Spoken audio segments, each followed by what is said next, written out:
కేసీఆర్ పాలన మీరు దాన్ని అత్యంత ఘోరమైన విధ్వంసంగా చెప్తున్నారు.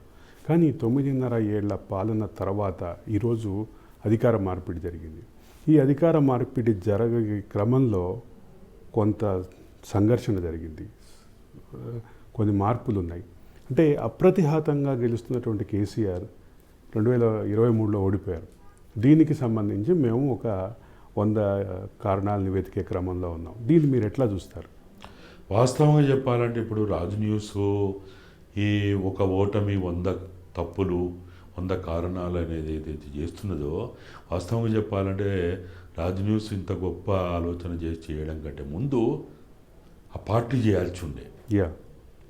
ఎవరైతే ఓటమికి గురైందో, ఎవరైతే మీరన్న పదాలు అప్రతిహతంగా విజయ పరంపరలో ముందుకు సాగుతున్నటువంటిది, 14లో 63 స్థానాలే సాధించినటువంటి టీఆర్ఎస్ 18కి వచ్చేసరికి ఎవరు ఊహించని రీతిలో 88 స్థానాలు సాధించి తిరుగులేని విజయాన్ని ప్రజల సాధించి పెట్టిందంటే అసలు అది మామూలు విషయం. ఆయన 88తో ఆగకుండా ఇంకొక 12 మందిని వేరే పార్టీల్లో గెలిచిన వాళ్ళని చేర్చుకున్నారు.